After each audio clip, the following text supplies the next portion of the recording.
코로나19 사태가 9개월째로 접어들면서 우울감을 넘어 최근엔 분노를 표출하는 사례가 급증하고 있습니다.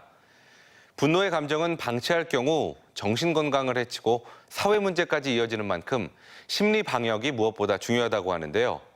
오늘 닥터리포트에서 자세히 알아보겠습니다. 이중선 객원의학 전문기자입니다.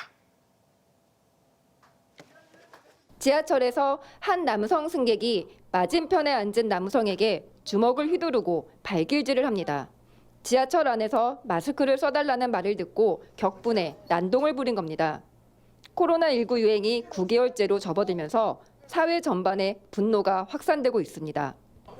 코로나19 장기화에 대한 스트레스가 코로나 블루라는 우울함을 넘어 코로나 레드라는 분노의 표출로 이어지고 있는 겁니다.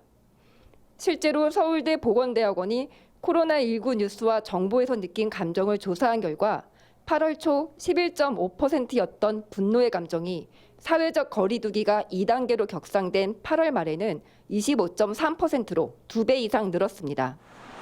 코로나 초기에 가졌던 종식에 대한 희망이 사라지면서 분노의 감정이 커지고 있는 건데 폐업이나 실직 등 코로나19로 경제적 피해를 입은 사람들의 분노는 더 클 수밖에 없습니다. 생업에 영향을 받으시는 분들은 실직을 하신 분들도 있을 수 있고 자영업 하시는 분들도 있을 수 있고 경제적 압박이 되니까 그건 아무도 대신할 수 있는 게 아니잖아요. 그래서 절망감도 많이 느끼고.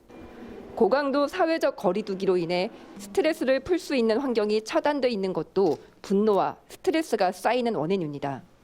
때문에 한적한 곳에서 혼자 걷기나 등산 등 거리두기를 실천하면서 스트레스를 풀 수 있는 나만의 방법을 찾아내는 게 무엇보다 중요합니다. 야외는 상대적으로 감염 위험도 떨어지니까 혼자서 등산을 한다든지 낚시를 한다든지 이런 것들이 위험을 누리지 않으면서 스트레스 해소할 수 있는 방법일 것 같고요. 아울러 코로나19와 관련된 미디어 노출은 줄이고 친구나 동료 등 지인들과 온라인으로라도 자주 소통하는 게 심리 박역에 도움이 됩니다. 코로나19로 인한 우울감과 분노를 방치할 경우 심각한 사회적 문제로 이어질 수 있습니다.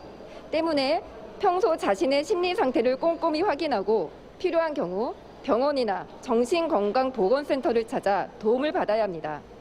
TJB 닥터리포트 이중선입니다.